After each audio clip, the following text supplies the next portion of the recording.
Pandharpur acid प्रकरणात धक्कादायक twist. तरुणीने स्वतःच ओतून घेतला ॲसिड. पंढरपूरमधील तरुणीवर झालेल्या ॲसिड हल्ल्याच्या प्रकरणात धक्कादायक ट्विस्ट समोर आलेला आहे. तरुणीने स्वतःच्या अंगावरच ॲसिड ओतल्याची कबुली दिली आहे. पंढरपूरमध्ये काल रात्री एका तरुणीवर ॲसिड हल्ला झाल्याची घटना घडली होती, ज्यामुळे परिसरात खळबळ उडाली.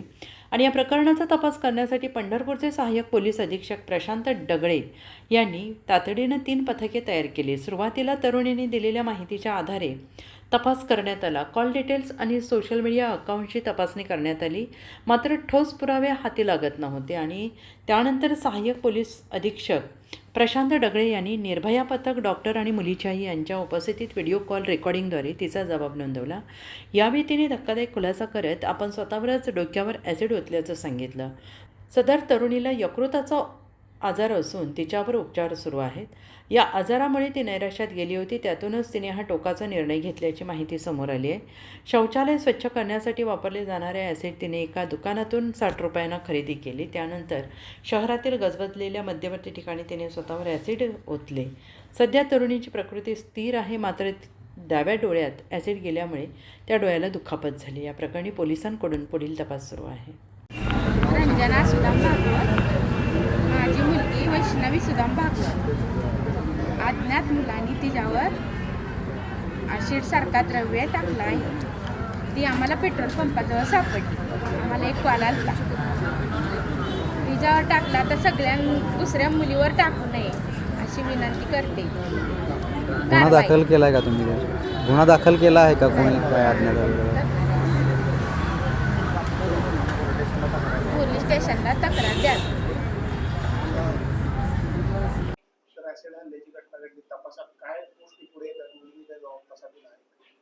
काल सायंकाळी 7:30च्या सुमारास अशी माहिती मिळाली आम्हाला की एक तरुणीवरती कोणीतरी अज्ञात इस्माने ऍसिड टाकून हल्ला केलेला आहे. तिच्या पीडितच्या आईला सुद्धा जेव्हा विचारलं तेव्हा आईचं सुद्धा असंच प्राथमिक दृष्ट्या म्हणणं होतं. तिथे आम्ही त्वरित त्या हॉस्पिटलमध्ये जिथे ती तरुणी ऍडमिट होती तिथे पोहोचलो. त्याचबरोबर आम्ही टीम्स फॉर्म केल्या आणि टीम्स वेगवेगळ्या गोष्टींची तपासासाठी पाठवल्या. CCTV फुटेज प्राप्त केले, Instagram ID, WhatsApp call logs अशा वेगवेगळ्या टेक्निकल व त्याचबरोबर जे कोणी तरुणीच्या मैत्रिणी आहेत, ज्या कुठल्या रिलेटिव्ह आहेत त्यांच्याशी चौकशी केली. त्या दरम्यान असं आढळून आलं की जे काही स्टेटमेंट्स त्या पीडितेने आधी दिल्या होत्या त्यामध्ये काही कॉन्ट्राडिक्शन्स आढळून आले आणि त्याच अन्वये पुढे विचारपूस केल्यान्वये जी पीडित आहे तिने ई साक्ष्यामध्ये व्हिडिओ रेकॉर्डिंग करत आमचे जे काही निर्भया पथकाच्या PSI रावण मॅडम आहेत त्यांच्या समक्ष व पीडिताच्या आईच्या समक्ष आणि डॉक्टर यांच्या समक्ष असं सांगितलं की त्या तरुणीने आपल्या डोक्यावरती ऍसिड जे काही टॉयलेटमध्ये वापरण्यासाठी ऍसिड जे मिळते 60 रुपयाला 1 लिटर असे ते वर्णन असते, असं वर्णनाचं ऍसिड तिने आपल्या राईट साईड ऑफ द फेसला पोर केलं होतं. आणि तसंच घटनास्थळाचा अभ्यास केल्यावरती असंच काहीतरी दिसून आलं आहे. पुढे तपास चालू आहे.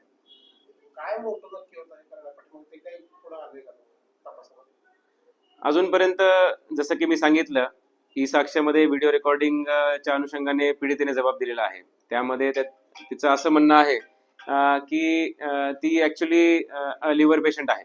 काही वर्षांपासून तिचे जे काही ट्रीटमेंट चालू आहे आणि त्याच्या अनुषंगाने काही अडचणींना तिला सामोरे जावं लागलं होतं आणि काही स्ट्रेस होता आणि त्याच्याच अनुषंगाने हा तिने पाऊल हे टोकाचं उचललेलं आहे. पुढे अजून तपास चालू आहे, निष्पन्न होईल. ज्या ठिकाणी तिने असं विकत घेतलं त्या ठिकाणचा काय अजून तपास पोलिसांच्या माध्यमातून होणार आहे का? आम्हाला त्यांनीच तरुणीनेच जे ठिकाण आहे, जे दुकान आहे जिथून तिने ऍसिडची बॉटल खरेदी केली आहे त्याचं लोकेशन आणि वर्णन सांगितलं आहे. तिथे आता जाऊन आम्ही जे काही CCTV फुटेज आहे त्याची कन्फर्मेशन करणं आता चालू आहे. सध्या तरुणीची तब्येत कशी आहे? डॉक्टरांकडून काय अधिक माहिती पोलिसांना? आता जी पीडित आहे तिची तब्येत चांगली आहे.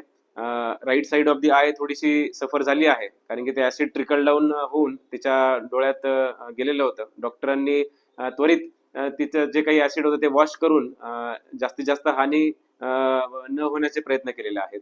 आणि जे स्किन आहे, स्किनवरतीही काही डिस्कलरेशन आहे. डॉक्टरांचा रिपोर्ट येणे बाकी आहे परंतु आता ती फिट आहे आणि जे काही उपचार आहे पुढे तो सुरू आहे. या प्रकरणामध्ये काही पोलीस ठाण्यात त्याची नोंद होणार आहे का किंवा काही त्या संदर्भात?